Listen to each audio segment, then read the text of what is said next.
વડોદરાના VIP road પર થયેલા ગંભીર અકસ્માત મામલે આજે શહેર પોલીસ દ્વારા પત્રકાર પરિષદ યોજવામાં આવી હતી.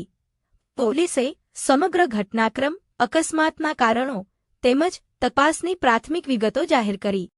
ગઈ તારીખ 13/7ના રાત્રિના 1 વાગ્યાના અરસામાં એક અમિતનગર રોડ ઉપર ફોર વ્હીલ ગાડી જે નંબર વિનાની હતી તેણે ટુ વ્હીલમાં 3 ચાલકો હતા તેને ટક્કર મારેલી અને હિટ એન્ડ રન કરી અને નાસી ગયેલા હતો. તેમાં સુજલભાઈ ચૌહાણ છે તેણે પોતાની ફરિયાદ આપેલી હતી અને 3 વ્યક્તિઓને હોસ્પિટલાઇઝ કરવામાં આવ્યા હતા. એમાં ઋતુરાજસિંહ છે સારવાર દરમિયાન એક્સપાયર થયેલ છે.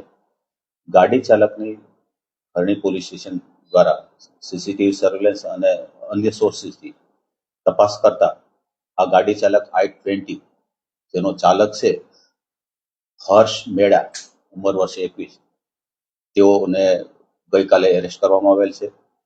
પોતે ગાડીની ટક્કર લાગ્યા પછી સીધો હાલોલ તરફ ભાગેલો હતો અને ત્યાં તેની ગાડી બગડી જતા ટોઈંગ કરવામાં આવેલ, જેની ઇન્ફોર્મેશન પોલીસને મળતા તેને ઉઠાવી લીધેલ હતો અને ગઈકાલે તેને એરેસ્ટ કરવામાં આવેલ છે.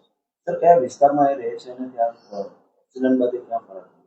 તે અમિતનગરની બાજુમાં પલ્લવ પાર્ક સોસાયટી છે ત્યાં રહે છે અને પોતે કાર એસેસરીઝમાં છાણીની એક કાર સ્ટુડિયો છે તેમાં જોબ કરે છે. નશાની હાલતમાં એવું હાલ નશો કરેલું જણાતું નથી, છતાં પણ અમે એનું વેરિફિકેશન કરવા માટે એનું બ્લડ સેમ્પલ લેવામાં આવ્યું છે, જે FSL ખાતે મોકલવામાં આવશે. એ સમયે રાત્રે ક્યાં ગયો હતો? પોતે એવું કહે છે પોતાના ઘરેથી પોતાના મધર આરોપીના છે એ હોસ્પિટલાઇઝ હતા એટલે હોસ્પિટલ જતો હતો એવું પોતાનું કહેવાનું છે, છતાં પણ એ બાબતે એની પૂછપરછ અને તપાસ શરૂ છે. ગાડી પોતાની છે? ગાડી પોતાની છે પણ પોતાની પાસે લાયસન્સ નથી. નંબર રજીસ્ટ્રેશન છે પણ લગાડેલા નહોતા. એવું કીધું કે મેં થોડું કામ કર્યું હતું ત્યારે નંબર કાઢી નાખેલા હતા, બાદમાં લખેલો હતો.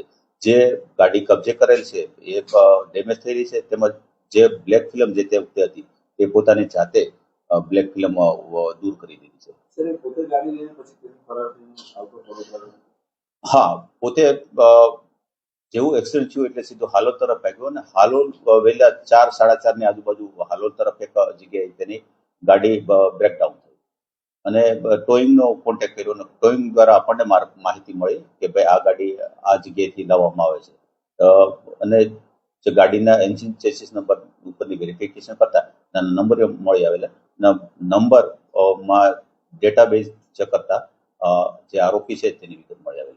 આપણે ધરપકડ કરી એને કે પોતે જ હાજર થઈ ગયો? ના, ધરપકડ કરવામાં એના ઘરેથી.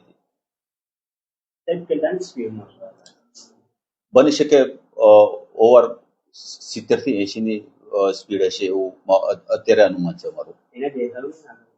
એવું કહે છે કે મારી સ્પીડમાં મને ખ્યાલ ન રહ્યો અને એક્સિલેટર પર પગ દબાઈ જતા સ્પીડ ગાડીની પકડી એની હિસાબે ટક્કર લાગી ગઈ. એની ઉંમર વર્ષ 21 છે. આ 3 વિદ્યાર્થીઓ છે એ હોસ્ટેલમાં રહેશે, એમએસમાં પહેલા સેમેસ્ટરમાં અને ત્રીજા સેમેસ્ટરમાં અભ્યાસ કરે છે. હા, ગાડીમાં પોતે એકલો.